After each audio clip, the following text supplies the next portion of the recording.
이에 예수께서 이르시되 내 칼을 도로 칼집에 꽂으라. 칼을 가지는 자는 다 칼로 망하느니라. 아멘. 이 시간 윗성으로 함께 예배드리는 우리 모든 지교회에 하나님 위로가 넘쳐나게 되기를 바랍니다. 고린도전서 15장 10절 나으나 된 것은 내가 아니요 하나님의 은혜로 된 것이니, 제가 늘 제일 좋아하는 성경 말씀 구절을 설교를 했었고요. 시편 123편 1, 2, 3, 4절 내가 눈을 들어 주께 향하나이다. 상전의 손을 바라보는 종의 눈같이, 여주인의 손을 바라보는 여종의 눈같이 내가 주를 바라보니 내게 은혜를 베푸시고 또 베풀어 주옵소서. 제가 늘 외우고 묵상하고 힘을 얻는 그런 말씀을 가지고 설교를 했었습니다. 오늘 이 말씀도 제가 늘 묵상하는 말씀 중에 한 말씀입니다. 칼을 가지는 자는 다 칼로 망하느니라. 칼을 쓰지 말라. 복음을 써라. 이런 내용입니다. 2월달, 3월, 4월, 5월은 전부 30일, 31일 이렇게 돼 있는데 왜 2월달만 28일로 다른 달보다 한 이틀 정도 짧을까요? 어떤 시인은 봄을 빨리 맞이하고 싶어가지고 2월달이 짧다 이렇게 얘기하더라고요. 봄을 빨리 맞고 싶어가지고. 이제 다음 주가 되면 우리가 춘 3월 이제 봄을 맞이하게 돼 있는데, 솔로몬은 이렇게 시를 썼습니다. 아가서 2장 10절로 14절에 보니까 나의 사랑하는 자가 내게 말하여 이르기를 나의 사랑 나의 어여쁜 자야 일어나서 함께 가자. 겨울도 지나고 비도 그쳤고 지면에는 꽃이 피고 새가 노래할 때가 이르렀는데 비둘기의 소리가 우리 땅에 들리는구나. 목화와 나무에는 푸른 열매가 익었고 포도나무는 꽃을 피워 향기를 토하는구나. 나의 사랑 나의 어여쁜 자야 함께 가자. 바위 틈 낭떠러지 은밀한 곳에 있는 나의 비둘기야, 내가 내 얼굴을 보게 하라. 내 소리를 듣게 하라. 내 소리는 부드럽고 내 얼굴은 아름답구나. 일어나서 함께 가자. 겨울도 지났고 비도 그쳤고 하니까 이제 일어나서 꽃 피는 동산으로 함께 가자 이렇게 표현을 하고 있습니다. 이제 다음 주가 되면 3월달이고 이제 내일 모레 되면 3.1절을 맞이하게 되겠죠. 3.1절 100주년이 되어지는, 생명 걸고 독립 만세를 외친 몇 사람 때문에 독립운동에 불을 당기게 됐고 임시정부를 상해 같은 데 만들어가지고 독립투쟁을 하고, 또 거기다가 하나님께서 이 일본이 미국에 침략감이 덤비다가 완전히 핵폭탄을 맞고 항복함으로 우리가 하나님께서 우리나라를 해방해 주셨습니다. 그리고 우리는 공산주의와 또 싸우면서, 일제와 싸우고 또 공산주의와 싸우면서 피를 흘려주신 선조들 덕분에 우리가 이렇게 잘 살고 아름답게 잘 살고 있습니다. 지난 목요일 날 국회에서 제가 설교를 하고, 그리고 국회의원들이 모여서 기도회를 하기로 돼 있었는데, 방송실에서 앞에 화면을 좀 켜주시기 바랍니다. 제 맞은편에. 그런데 국회의원들이 한 40명 정도 나올 거라 했는데 가보니까 한 명도 안 나왔어요. 제가 모르고 이제 국회 열리고 있는 국회 의사당쪽으로 들어갔더니 회의가 아직도 열리고 있는 그런 여러 가지 사정이 있었겠죠. 근데 그 사회를 맡은 이제 우리 손재경 PD가 끝날 때 그런 얘기를 하더라고요. 여러분 옛날에 우리가 못 살 때, 제가 어릴 때 막 몸에 이가 많아 있거든요. 이 알죠? 이 100마리를 서울에서 풀어가지고 부산에 모여라 하는 게 기사 3명 모으는 것보다 더 쉽대요. 그런 말이 있다는 거예요. 기사들이 그렇게 안 모여지고 말 안 듣대요. 근데 그 기사들보다 더 어려운 것이 국회의원 끌어내는 거다, 이런 얘기를 하더라고요. 아, 그렇구나. 이를 100마리 부산에 모이게 하면 더 쉽구나. 제가 메시지를 하고 정근모 전 장관님이 이제 특강을 하셨거든요. 정근모 장관님이 많이 늙으셨더라고요. 이제 82세쯤 되시니까요.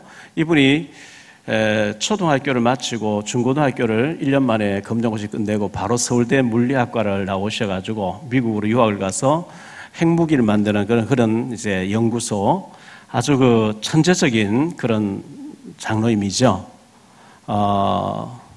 참 믿음이 좋은 분 같아요.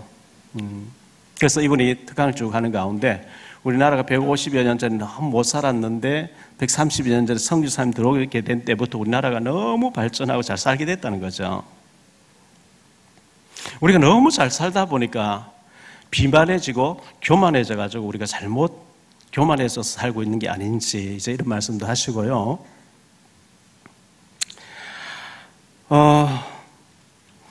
근데 얼마 전에 신문에 보니까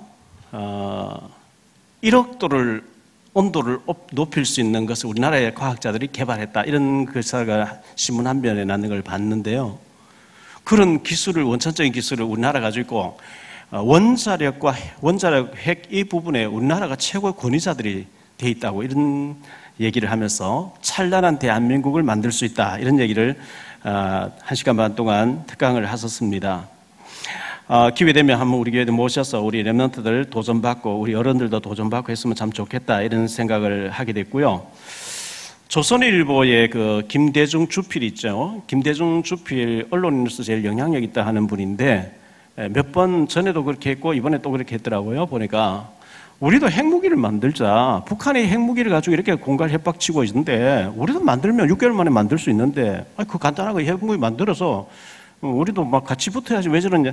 그분 논리가 이제 그 핵무기를 만들자 이런 얘기를 하는 걸 제가 듣고 그 기사를 읽어보니 그러면 되겠네 이런 생각을 했는데 그날 이제 질의하는 시간이 있어서 제가 물었어요. 정무부 장관님 보고 김대중 주필이 이렇게 주장하는 걸 뭐 장관님도 보셨을 텐데 우리도 핵무기 만들면 어떻게 됩니까? 하니까 그건 안 맞는 얘기래요. 50년도에 맞는 얘기인데 지금은 안 맞는 얘기라 그래요.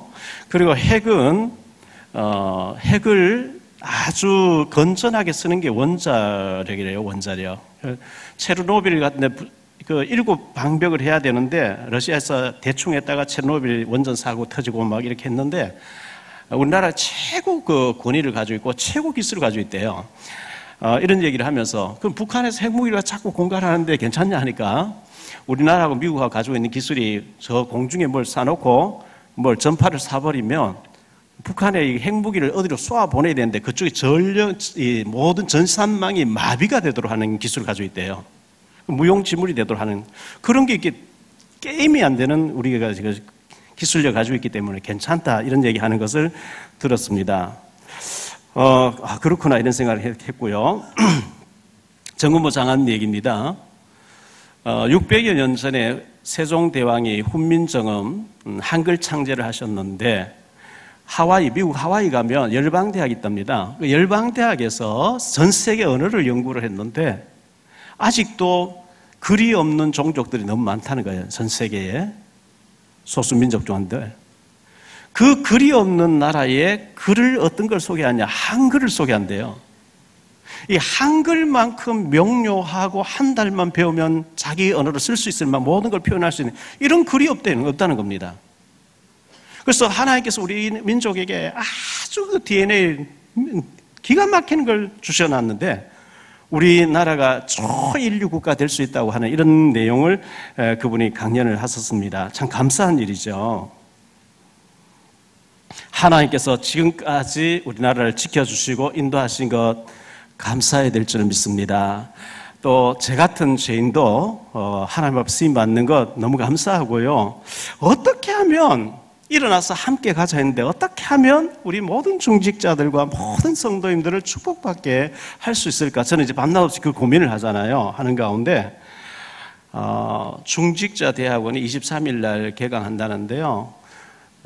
이미 중직자로 계신 분들 하나님이 중직자로 세우실 중직자로 축복하시려고 하는 거기 때문에 중직자 대학원에 꼭 등록하세요. 한 학기에 등록금이 뭐 6만 원이라 하는 것 같아요. 요즘 뭐 밥 한 끼 사 먹어도 두세 사람 가면 그래서 쓰잖아요. 중직자 대학원에 꼭 등록하시고 우리 대학 청년부도 미래 중직자로 가능하면 중직자 등록해서 준비를 미리 당겨버리세요. 10년 축복을 당겨서 준비하고 그렇게 준비된 만큼 하나님 역사하시니까요. 그리고 4월 27일부터 한 달 동안 토요일 주일 집중 신학원 9기가 우리 교회에서 있게 됩니다. 여기는 4번에 걸쳐서 30만 원씩 내고 나면 그 다음에 10만 원씩 내면 그 강의를 계속 들을 수 있는데 외부에서 강사님들이 또 실제로 현장에서 응답받는 분들이 많이 오셔가지고 강의를 하시게 되죠. 3명을 전도해서 출석을 교회에 하도록 만들어버리면 훈련비 낼 필요 없이 이제 하게 됩니다. 좀 도전 받으시기를 바라고요. 언제까지 훈련을 받아야 됩니까? 전도가 될 때까지 해야 돼요. 우리 RTS에서는 전도 3명을 교회에 등록시키지 못한 사람 졸업을 아예 시키지 말라. 전도할 줄 모르는 신학생 키워내면 안 된다. 이래 규정이 돼 있죠. 우리가 전도가 될 때까지, 현장에 지교회가 세워질 때까지, 더 나아가서 그거 되어져도 천국 갈 때까지 훈련을 받으셔야 됩니다. 그 돈 훈련비 몇만 원 없어가지고 우리 훈련 안 받고 세상적으로 잘 쓰면서 우리가 그렇게 하면 가난 문제 해결 안 돼요. 제가 그 산동네 있을 때 훈련 받고 오면 돈이 없어요. 차비도 없어요. 근데 안 가도 없어요. 기왕 가도 없고 안 가도 없는데 가고 은혜 받고 없자 하고 가니까 채워지는 거 있죠. 훈련비를 내니까 또 다른 데 채워져요. 근데 없다고 인간적 계산 안 가버리니까 아무것도 안 되는 거 있죠. 그래서 저는 어떡한지 여러분들이 훈련 받으시고 그릇을 준비하시고 하나님이 축복하실 수밖에 없는 그릇을 준비하게 되시기를 예수 이름으로 축원합니다. 우리 이미주 집사님께서 식당에서 봉사하시다가 뜨거운 국을 들고 옮기다가 그 호수에 물호수에 걸려가지고 넘어지셨는데 얼굴을 이렇게 뒤집어 쓰게 되셨는데 마침 안경을 쓰고 계셔가지고 뜨거운 물이 눈에는 들어가지 않고 그래서 얼굴을 다쳐서 화상 전문병원에 계시다가 이제 빨리 퇴원을 하셨는데요. 제가 걱정되기도 하고 그래서 참 기도를 했는데 또 식당에 알아보니까 무거운 걸 들어야 되는 일도 있대요. 그래서 제가 송도 가지 않아 되는 주일에는 제가 좀 갈아입고 난 뒤에 그 복사를 설거지 좀 준비할 때는 제가 들어갈 시간이 없고 설교해야 되니까 식사하고 난 뒤에 설거지는 제가 할 수 있는 해야 되겠다 생각하는 거예요. 제가 원래 만두집에서 쟁반 닦는 전문가입니다. 스펀지에 비누 칠해가지고 막 기름기 있는 닦는 걸 그걸 한 5, 6년 했으니까요. 제가 전문가입니다. 그래서 우리 장로님들도 조를 짜셔가지고 우리가 우리 권사님들과 여집사님들만 죽도록 하고 우리는 그냥 얻어만 먹고 이게 아니고 교대로 같이 원넷을 이루어가지고 봉사도 하고 이렇게 했으면 좋겠다 생각합니다. 제가 산동네 있을 때 저희 집 사모님이요. 뭐 굿하는 소리 그 당시에 막 굿당에 가서 하지 않고 그 당시에는 막 그것은 늘 퉁퉁퉁 하잖아요. 그리고 너무 이제 막 사람들 입이 거칠고 하니까 빨리 이 동네를 벗어나세요. 그때마다 제가 했던 얘기가 있어요. 쉬 거리면서 지금 하나님 앞에 내가 점수 따고 있으니까 좀 기다려 그랬어요. 여러분 빨리 응답 안 와도 하나님이 이뻐하시고 기뻐하실 현장에 하나님이 원하신 일에 점수를 좀 따시기를 바랍니다. 반드시 그것은요 없어지지 않고 사이고 사에서 축복으로 돌아오게 되는데 제가 이제 1월 달부터 쭉 시간 날 때마다 신방을 특히 이제 사업하시는 분 가정으로 신방을 쭉 가는데 가서 보니까 참 감사하게 강단 메시지 이렇게 성취되는 걸 이렇게 응답받아서 여기까지 왔습니다. 이렇게 여러분이 계시는 걸 보면서 어떤 분은 그냥 설교 예배만 참석하시는데 강단 메시지 계속 묵상하고 기도하는데 그 말씀이 성취되어서 이렇게 사업이 되고 있습니다 하는 분들이 몇 분이나 계시는 걸 볼 때 참 감사하죠. 말씀이 성취되는 것을 누리고 있으니까요. 우리 교회가 이제 옮긴 지가 5년 반쯤 된 것 같아요. 8월 달 되면 이제 6년 되는데, 옮길 때 건축헌금 해주셨고, 구자를 몇 구자 하셨고, 매달 100만 원씩 이렇게 헌금해 주시는 분이 계시죠. 참 감사해서 신방을 갔는데, 저는 여유있게 돌아가는 줄 알았어요. 이제 가서 신방 가서 얘기를 해보니까, 하루 출근할 때 오늘 어떻게 지내지? 이번 주는 어떻게 지낼까? 아슬아슬하게 늘 돌아간다는 거죠. 그러면서 그러시냐고 저는 여유가 있이 돌아가는 그래서 하시는 줄 알았다 이렇게 했는데요. 그럼에도 불구하고 목사님 절대 얘기는 하지 마세요 또 얘기를 하네요. 한 달에 한 번 정도는 우리 정교인들이 식사할 수 있도록 고기를 이렇게 제공을 하겠습니다 이렇게 하길래 저는 전에는 자꾸 하지 말라 그래 부담 느낄까 봐. 제가 이제 화요 집회나 뭐 새가족 집회가 있으면 제 친구 목사들은 아무개 집사 권사에 타 빨리 타 비싼 거 사줘. 그래야 사야 뭐 심어야 뭐 거두지. 빨리 비싼. 저는 그걸 못 하거든요. 부담 가질까봐 국수 먹으러 가자 이렇게 얘기하는데 목사님들은 심어야 거둔다. 사라 이렇게 하는 걸 보고. 그래서 제가 가서 그래 얘기했어요.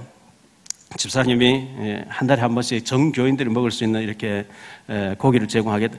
하시라. 할 수 있으면 하시라. 왜? 하나님 귀하게 보실 게 아니냐. 하나님 앞에 축복받을 수 있는 뭘 심어야 될 게 아니냐. 마태복음 10장 42절에 냉수 한 그릇도 상을 잃지 않는다 그랬어요. 여러분, 가능하면 전도와 선교, 하나님의 나라 일에 여러분들이 많이 심으셔서 하나님의 축복 많이 받게 되시기를 예수 이름으로 축원합니다. 장로님들이 신학생들 학비를 지원해 주셔서 너무나 감사를 드리고요. 오늘 말씀에 보면 칼을 쓰지 말라, 칼을 갖지 말라. 그때는 총이 없었기 때문에 총을 갖지 말라 했겠죠. 요즘 같으면 뭐 총을 대신했겠죠. 그냥 칼을 품고 다닌다. 굉장히 위험하죠. 칼을 품고 다닌다는 거는요. 우리가 첫째, 우리 세 가지로 말씀드리려고 하는데 오늘 첫째 말씀은요, 우리가 받은 은혜의 복음을요, 우리는 값없이 하나님의 전적인 은혜로 창세전에 우리를 택해 놓았기 때문에 우리가 구원을 받았습니다. 원래 하나님 떠남으로 우리는 사탄에게 장악된 상태에 있었거든요. 그래서 완전히 사단에 빠진 상태가 창세기 3장, 창세기 6장, 창세기 11장입니다. 그리고 완전히 사단에게 덮인 상태가 사도행전 13장, 16장, 19장. 완전히 문화라는 이름으로 사탄이 덮여 있어요. 그리고 불신자 6가지 상태가 완전히 사단에게 묶여 있는 상태입니다. 뭐 사탄이 시킨 대로 해야 돼요. 구대를 하면 구대해야 되고 우상숭배해야 되고 지옥 가야 되는 이런 상태에서 거기서 빠져나와 보려고 몸부림치는 것이 종교고, 그다음에 철학 지식이고, 그 다음에 선행이잖아요. 종교를 가지고 절대 해결 안 됩니다. 선행 해결 안 됩니다. 지식으로 해결 안 됩니다. 그래서 하나님께서 예수님을 보내주셔서 죄 없으신 예수님이 우리를 위해서 대신 죽어주심으로 뭘 하라는 게 아니고 예수님을 믿으면 구원받는 너무나 간단하고 쉬운 길을 열어주신 줄 믿습니다. 창세기 3장 15절에 여자의 후손이 와서 뱀, 사단의 머리를 박살낼 것이라 믿으라. 믿으면 완전히 성함이 깨지는 거 있죠. 저 애굽에서 430 노예 생활하는데 희생 제사를 드리러 나가라. 출애굽기 3장 18절. 피를 뿌리는 희생 제사 바로가 꺾이게 되고요. 출애굽하게 되거든요. 이사야 7장 14절에 보라 처녀 강태에서 아들 낳을 것이 그 이름을 임마누엘 하리라. 처녀의 몸을 빌려서 오실 임마누엘 오신 예수를 고백하면 바벨론의 포로로 끌려갔지만 거기서 살아남게 되고 전도자로 서게 된다. 로마에 속국되어 있을 때 마태복음 16장 16절 주는 그리스도시요 살아계신 하나님의 아들이신 이 고백하는 자에게 하나님은 로마를 복음하고 세계 선교하게 만들어 주시겠다 이렇게 말씀하셨습니다. 에베소 2장 8절에 너희가 그 은혜를 인하여 믿음으로 구원을 얻었는데 이것은 너희에 대한 것이 아니고 하나님의 선물이라. 구원은 하나님의 선물이거든요. 우리가 아직 죄인 되었을 때, 알지도 못할 때, 로마서 5장 8절에 죄 가운데, 저주 가운데, 사단 가운데 헤매고 있을 때에 하나님 우리하고는 하지 아니하시고 일방적으로 하나님 아들 그리스도를 보내서 십자가 대신 죽어주게 하시고 뭘 하라는 게 아니고 주 예수를 믿으라. 그리하면 너와 내 집이 구원을 얻으리라. 이 구원의 길을 열어주셨단 말이죠. 이게 은혜로 된 것이기 때문에 우리가 뭐 노력해서 받았으면 자랑할 게 있는데 은혜로 공짜로 얻은 거기 때문에 자랑할 게 없죠. 두 번째로 드릴 말씀은요, 칼을 쓰면 칼로 망하게 됩니다. 제가 전에도 얘기했죠. 17, 8년 전쯤 되나요?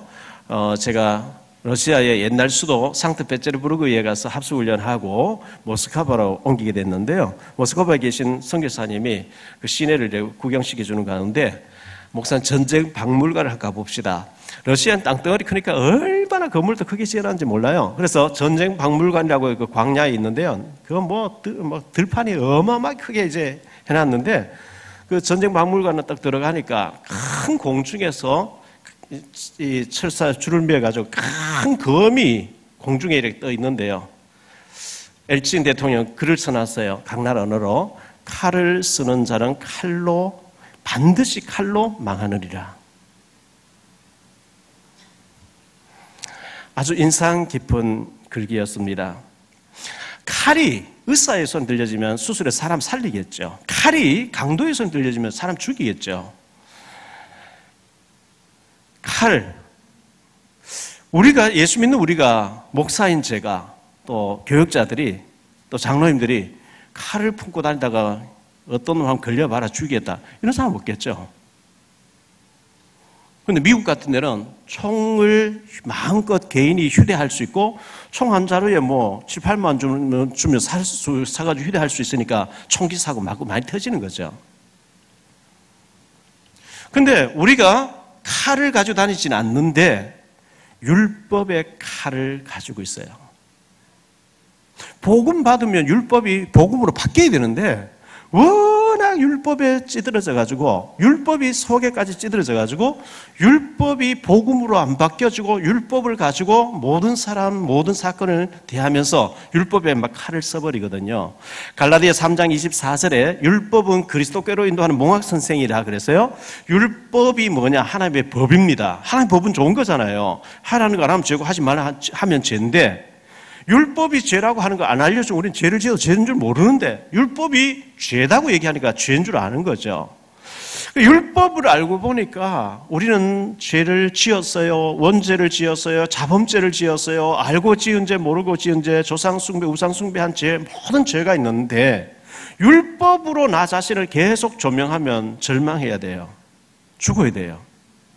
낙심돼야 정상이에요. 왜? 죽을 죄를 지었거든요. 그런데 율법은 그리스도를 소개하려고 준 거라 그랬거든요. 죄를 깨달아지면 깨달아지는 만큼 나는 죽어야 되는데 내 대신 주님이 그 죄 없으신 분이 대신 죽어 주셨구나 하고 주님 바라보면서 감격해하는 그게 율법의 정신인데 이 율법으로만 보고 복음으로 해석 안 하면 나도 죽고 남도 죽여요.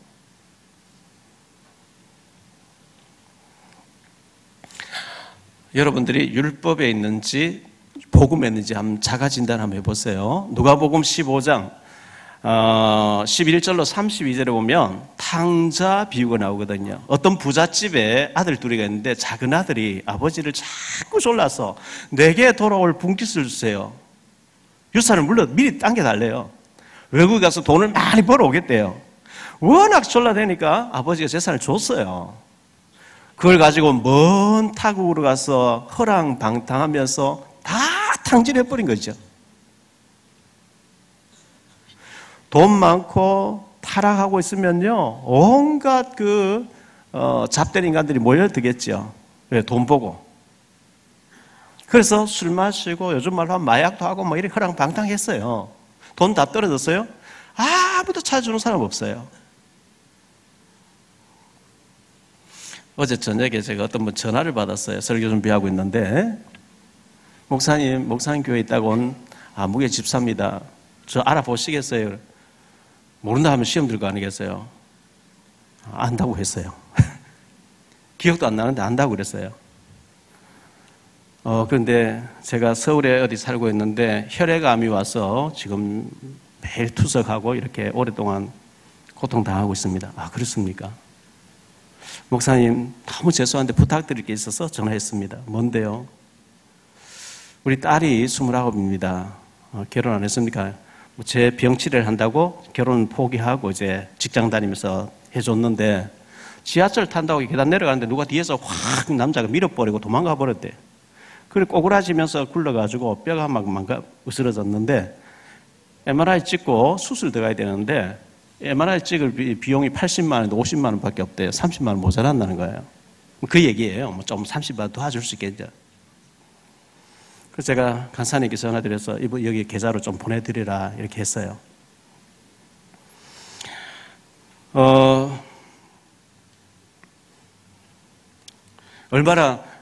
그래서 제가 알아보니까 우리 송도 교회에 한 1년 나오다가 가신 그런 집사님 같은데 잘 기억은 나지 않는데 얼마나 딱 하면 저한테 전화를 했겠습니까? 이제 그분 집사님 얘기 그래요. 우리 딸이 건강한 직장 다닐 때는 돈도 잘 빌려주고 하는 딸이 다쳤다니까 딸이 다쳤는데 언제 돈 받겠냐고 10만 원 못 빌려준다. 여기저기 아는데 아무리 얘기해도 10만 원도 안 빌려준다. 전부 다 이래 얘기하더라는 거예요. 참 삭막하죠. 이 탕자가 돈이 흥청만 쓸 때는 많은 친구들이 있어 돈 딱 떨어지고 나니까 아무도 친구가 없는 거예요. 돼지우리 들어가서 돼지 열매, 지엽 열매를 막 먹을 그것도 없어요. 귀근이 들어가지고. 그때서야 뉘우치게 되죠. 내 아버지 집에는 풍족한 일꾼들이 얼마나 많은데 내가 왜 집을 나와서 이렇게 고생하느냐? 내가 하늘과 하나님과 아버지 앞에, 부모 앞에 죄를 지었으니 아들로서는 자격이 없고 내가 아버지께서 회개하고 품꾼의 하나로서 달라야 되겠다 하고 이제 아버지 집으로 그냥 돌아오는 거죠. 그런데 아직도 거리가 먼데 아버지는 뻔하니까 아들이 회개하고 이제 거지가 돼서 오겠지 하고 밖에 나와서 기다리고 있는데 몰골이 촥 모습으로, 거지 모습으로 걸어오니까요. 달려가서 껴안고 입 맞추고 모욕시키고 제일 좋은 옷을 입히고 가락지, 아버지 인장 반지에 새겨진 가락지를 끼워주면서 너는 죽었다 살아났고 내 것이 전부 네 것이리라, 살찐 소를 잡아라, 막 이제 막 주민들 초청해서 잔치를 여는 거죠. 집에 있는 큰 아들이 들에 갔다가 종 데리고 오는데 벌써 집에서 왁자지껄 뭐 야단이 났어요. 뭔 일이냐고 종을 보내보고 기다리고 있었더니 당신 동생이 살아 돌아온 걸 기뻐해서 당신 아버지가 소를 잡고 동민들 다 불러서 지금 잔치를 준비하고 있습니다. 그러면 아멘 할렐루야 뛰어와서 동생을 껴안고 기뻐해야 그게 정상인데 큰아들이 안 되는 거예요. 아버지 좀 모시라 해라. 아버지 달려왔어요? 예. 네 동생이 살아와서 너무 기쁘지 않냐? 아버지의 재산을 다 탕진해버리고 이 나쁜 놈을 위해서 아버지가 살찐 소를 잡았습니까? 나와 내 친구, 내 벗을 위해서는 왜 염소 새끼 한 마리 안 잡아주면서 이 동생을 위해서 그렇게 했습니까? 난 기분 나쁩니다. 집 못 들어가 있습니다. 이게 율법이에요. 집을 한 번 더 갔다 와도 괜찮아요. 복음이라야 돼요.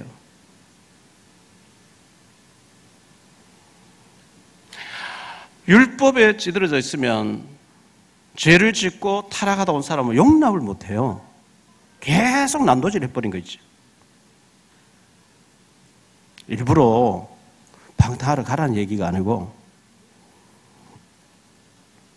누가복음 18장 1절로 11절에 보면 가늠하다가 현장에 붙잡힌 여자 얘기 나옵니다. 모세 율법에는 그런 자를 돌로 쳐 죽이라 그랬어요. 가늠하다 현장에 잡힌 여자를 머리채 끌고 와서 전부 남자들이 돌을 하나씩 들었습니다. 모세는 이런 사람 돌로 쳐 죽이라 했는데 예수 당신은 어떻게 하겠소 하면서 예수님이 이제 말씀 명령을 기다리고 있는데요. 그거는 정말 율법에 해서 하려고 하는 게 아니고 예수님은 용서해주라, 7번, 7번 용서해주라, 막 이런 얘기를 했기 때문에 용서해주라 하면 모세법을 거절하는 결과가 오죠.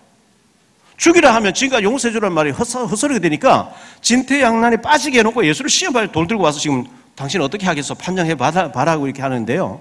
전부 씩씩거리고 있어요. 예수님이 누가복음 8장에 보면 땅바닥에 글을 쓰셨다 그러죠. 무슨 글을 썼는지 기록이 안 되어 있기 때문에 아무도 알 수는 없는데 모든 신학자들은 그렇게 해석을 하고 있어요. 너 홍길동이네. 너 몇 월 며칠 몇 시 드러나지 않았을 뿐 너는 이런 죄를 짓고 너는 이런 죄를 지었네. 또 옆에 너 손오공이네. 너는 이런 죄를 지었어. 쫙 그 돌 들고 씩씩거리는 사람들의 이름과 죄 지은 것을 쫙 기록하시는데요. 그러고 뒤에 일어나시더니 예수님께서 너희 중에 죄 없다고 생각되는 사람 이 여자를 한번 쳐봐라. 돌 던지고 다 도망가 버리더래요. 왜? 자기들이 먼저 맞아야 돼요.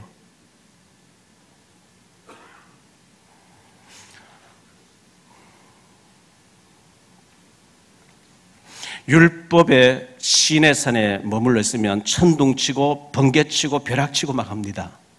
율법의 시내산 나와서 갈보리산 십자가 앞에 엎드리시기를 축원합니다.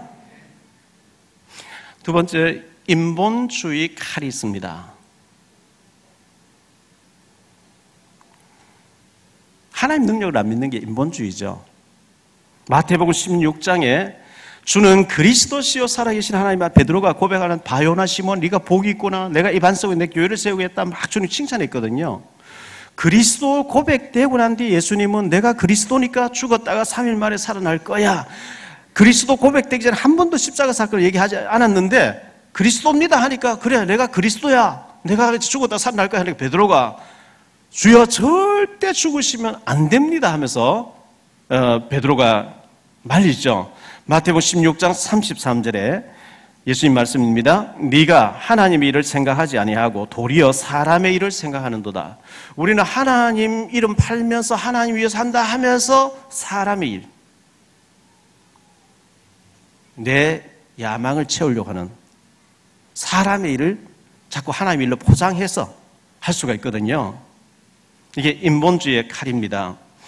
민수기 11장 28절 29절에요. 택한 자 중 한 사람 곧 모세를 섬긴 눈의 아들 여호수아가 말하여 이르되 내 주 모세여 그들을 말리소서. 모세가 그에게 이르되 네가 나를 두고 시기하느냐. 여호와께서 그의 영을 그의 모든 백성에게 내려주기를 원하노라. 자, 모세가요 너무 힘이 드니까 하나님, 내가 이 사람들 낳았습니까? 길렀습니까? 이 사람들 계속 따라다니면 나를 원망하고 불평하고 하는데, 하나님 나 너무 힘드니까 나 좀 데려가 주세요. 나 천국 갈래요. 나 이거 안 하고 싶어요. 모세를 또 데려가 버리면 안 되잖아요, 하나님께서요. 그래서 네가 봐서 장로들 중에 70명을 뽑아라. 내가 그 70명의 내 영을 충만히 주어서 너를 돕게 하겠다. 그 70명이 모였어요. 성령 충만을 막 방언하고 영이 이제 막 일이 벌어졌어요. 근데 두 사람이 그 모임에 안 오는 거예요. 그 광경을 본 여호수아가 주여 저 두 사람은 모세 명령을 따라 모여라. 안 모이니까 빨리 제명을 하십시오. 그때 모세가 네가 나를 두고 시기하느냐? 하나님이 이 모든 백성에게 성령 충만 주 모두가 나처럼 되기를 원하노라. 이게 모세의 대답이었습니다. 사도행전 5장 1절로 10절에 보면 아나니아 삽비라가 4장에서 36, 37절에 요셉이란 사람이 밭을 팔아서 헌금하니까 사도들이 막 이름까지 바나바로 바꿔주면서 칭찬하니까요. 인본주의로 시기해서 나는 전 재산 다 팔아 산다.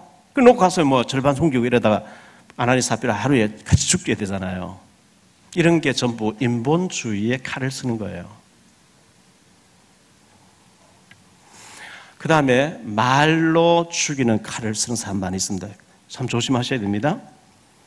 강단 말씀 붙잡고 묵상하고 모든 삶 속에 문제 속에 일 속에 사건 속에 적용시키면 하나님 살아계신 증거들이 오게 되는데, 교회 와서 강단 메시지는 안 붙잡고 쓸데없는 사람 말, 육신 말, 세상 말, 사탄이 되고 굉장히 은혜 받을 세상적인 얘기를 많이 하는 거죠.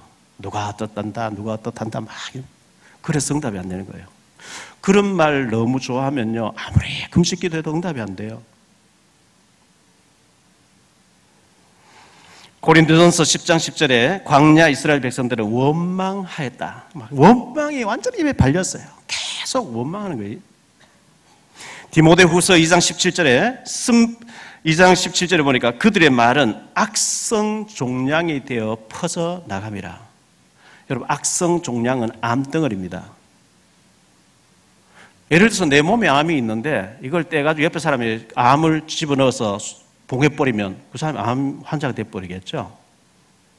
말로 악성 종량을 집어넣는데요. 죽이는 거죠. 불신앙으로 그 사람 회복이 안 될 정도로 탁 시험 들게 해서 말로 죽여버리는 거예요. 그걸 놓고 하나님 앞에 와서 복 주소서. 하나님 주겠습니까? 히브리서 12장 15절에 쓴뿌리가 되었다 그랬어요. 여러분, 뿌리가 쓴 걸로 딱 차버리면 위에 거 다 쓰게 돼 있어요. 꽃잎도 다 쓰게 돼 있죠. 왜? 뿌리가 쓴뿌리가 돼 있는데요. 민수기 14장 28절에 너희 말이 내 귀에 들리는데 내가 시행하리니 이렇게 말씀했거든요. 그 정탐하고 온 10명이 못 간다 안 된다 막 하니까요, 전 백성이 다 쓴뿌리가 되어버린 거죠. 이 불신앙의 말은요, 나도 죽이고 남도 죽이는 무서운 살인입니다. 그래서 민수기 14장 34절에 너희가 정탐한 하루를 1년으로 해서 40년 동안 못 들어간다. 그리고 40년 동안 너희는 광야에 다 죽을 것이라 이렇게 말씀했잖아요. 베드로전서 4장 11절에 이렇게 말씀합니다. 만일 누가 말하려면 하나님의 말씀을 하는 것 같이 하라. 이는 범사에 예수 그리스도로 말미암아 하나님이 영광을 받으시게 하려 함이니 그에게 영광과 권능이 세세무궁하도록 있을지어다. 누가 말하려면 하나님을 대신해서 하나님이 해주시고 싶어하는 말씀을 하라 그랬어요. 할렐루야. 여러분 만나서 어떤 사람 막 믿음이 흔들리고 시험 들고 갈등하고 이런 사람 만나거든. 하나님이 이 사람에게 어떤 말을 전해주기를 원할까? 복음으로 살리는 말을 전해주시기 바랍니다. 안 그래도 막 죽었는데 애딴 막 더 불신앙 집어넣어 확 죽여버리는 이런 사람 되지 마시고요. 자, 칼을 갖지 말라 했는데 에베소 6장 17절에 보니까 너희는 구원의 투구와 성령의 검 곧 하나님의 말씀을 가져라 이렇게. 복음의 말씀을 갖는 거는요 성령의 검을 갖는 거래요. 마귀를 물리칠 수 있는 성령의 검. 세 번째로 복음을 적용하시기 바랍니다. 예수님의 말씀을 들어보세요. 마태복음 9장 9절로 13절에 보니까요 예수님이 제자들을 선택해 부르시는데 세무서 직원으로 있는 세리 마태를 제자로 부르신 거예요. 그분이 마태복음을 기록했죠. 그래서 이 사람이 세무서 직원으로 있으면 빙땅도 많이 돈 수입이 많은데 예수님을 따르게 되면서 이제 사표를 내버리고 동료들을 자기 집에 다 초청해가지고 예수님 모시고 잔치를 열게 됐어요. 그 광경을 지켜본 바리새인들이 서기관들과 바리새인들이 죄인의 친구로다. 진짜 예수가 선지자라면 하나님이 사람이라면 저런 죄인하고 같이 놀지 말아야 되는데 저 세무서 직원 따위 세리와 창기급으로 나누는 이 세리집에서 먹고 즐기다니 저는 선지자가 아니야 막 이런 식으로 비난하는 거예요. 예수님께 그 소리를 들으시고 아시고 난 뒤에 하는 말씀이 건강한 사람에게 의사가 필요하냐 병든 자에게 의사가 필요하냐. 내가 건강한 사람 부르러 온 게 아니고 병든 자를 부르러 왔다. 예수님 그렇게 대답하신 겁니다. 복음을 적용한 거죠. 이런 죄인이 나를 믿고 구원받도록 하기 위해서 오셨다. 요한복음 9장 1절로 41절에 보니까요. 길거리에 그 소경 거지가 구걸을 하고 있는데 베드로하고 이 사도들이 예수님께 물어요. 예수님 이 사람 소경돼 가지고 이 거리인데서 길거리에서 구걸하고 있는데 자기 죄 때문에 이렇게 되졌습니까? 자기 조상죄 때문입니까? 예수님이 아니라 자기 죄도 아니고 자기 조상죄도 아니고 하나님이 하시고자 하는 일을 이루기 위해서 이 사람이 소경으로 앉아 있느니라. 우리는 자꾸 우리도 저 사람이 무슨 죄가 많길래 저렇게 돼 있지? 이 율법의 시각입니다. 요한복음 11장에 나사로가 병들었습니다. 11장 4절에 예수님께서는 하나님의 영광을 드러내기 위한 병이라 그랬어요.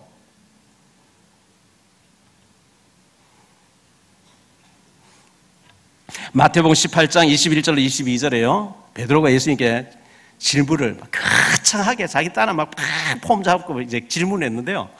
예수님, 내 형제가 내게 죄를 범하면 몇 번까지 용서해줘야 되죠? 7번까지라도 용서해줘야 됩니까? 베드로가 이렇게 질문한 거예요. 예수님께서 7번씩 70번이라도 해라 그랬어요. 유대인들은요 7이라는 숫자를 완전수라 그럽니다. 하늘의 성부, 성자, 성령, 땅의 동서남북, 하늘과 땅의 완전수를 7이라는 숫자를 하는데 이거는 뭐 490번까지 하라는 게 아니고 무한대로 하라는 거예요. 복음은 살리는 것입니다. 율법은 죽이는 거예요. 복음은 살리는 겁니다. 율법은 정죄하는 겁니다. 복음은 용서하는 겁니다. 율법은 사탄의 무기로 쓰여지게 됩니다. 복음은 성령의 도구로 쓰임받게 됩니다. 요한복음 19장 30절에 예수님 십자가에서 우리 죄, 우리의 저주, 모든 사단과 저주와 지옥 배경을 완전히 끝내신 줄 믿으시기 바랍니다.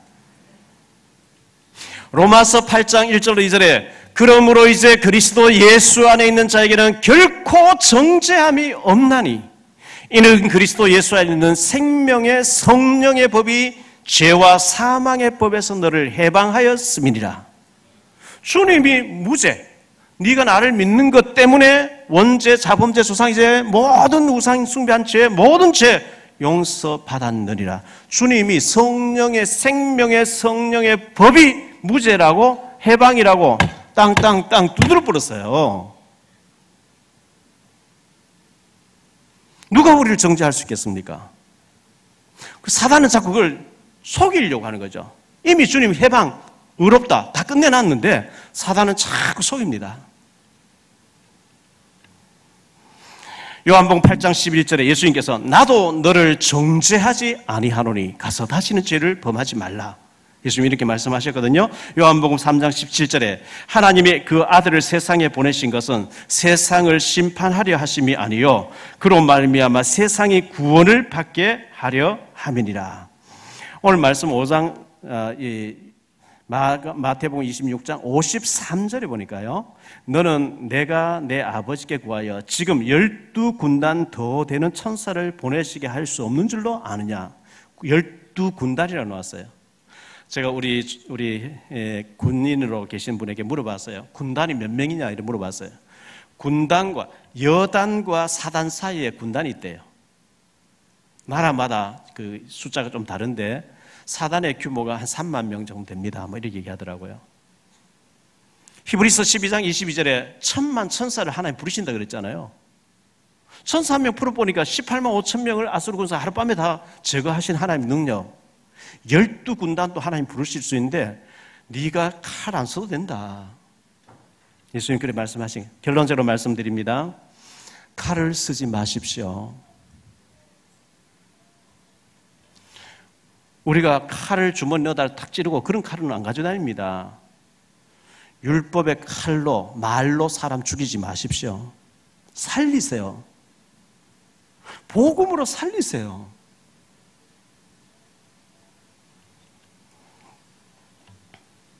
여러분들이 일, 사건, 문제, 사람 어떤 때는 막 어떤 화가 나는 일도 있죠. 거기서 율법으로 난도질 해버리지 마시고 주님이라면 이 사람에게 어떻게 복음을 적용시킬까 생각해 보시고 가능하면 힘주고 살리고 도와주고 이렇게 해야 됩니다. 칼을 쓰지 마세요. 칼을 쓰면 반드시 망합니다. 인본주의 쓰지 마세요. 인본주의 쓰면 반드시 망합니다.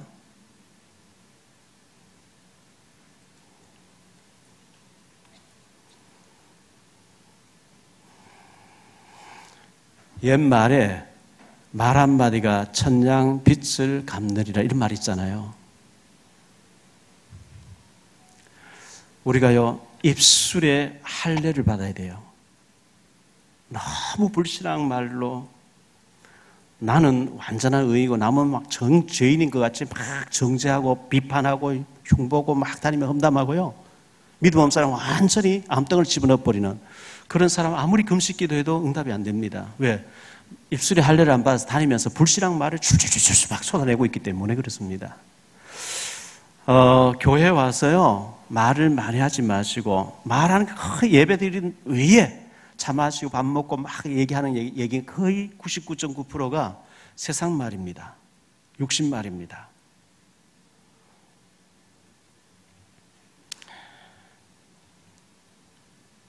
마귀가 좋아하는 말들이에요. 침묵하면서 말씀 붙잡고 반드시 이 말씀 강단의 메시지가 성취될 줄 믿으시기 바랍니다. 그래야 역사가 일어납니다. 인본주의의 칼, 잔머리 쓰는 칼, 사람 이용하고 막 그게 죽는 거거든요. 제가 전에 모시고 있던 몇몇 목사님들이요 너무 율법 칼 쓰는 거예요. 아무개 장로 이리 와봐 딱 세워놓고 무슨 죄를 짓기 때문에 오늘부로 제명 앞으로 10년 동안 평신도야 막 이런 식으로 막 난도질한 어느 날 자기가 걸려들어 버린 거죠.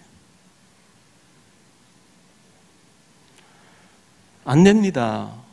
복음을 주셨습니다. 율법을 쓰면 안 됩니다. 복음은 살리는 겁니다. 여러분의 복음의 사람이 되어지기를 축원합니다. 기도하겠습니다. 주님 감사합니다. 칼을 쓰지 말라. 칼을 가지면 다 칼로 망하느니라 말씀했습니다. 우리는 율법이 아닌 복음을 받았습니다. 율법을 붙잡고 있으면 내 자신이 먼저 죽어야 됩니다. 70번씩 7번도 용서하시는 복음을 가지고 살게 하옵소서. 가는 곳곳마다 율법이 무너지고 인본주의가 무너지고 복음이 승리하게 우리를 사용해 주옵소서. 이 시간 예물 드립니다.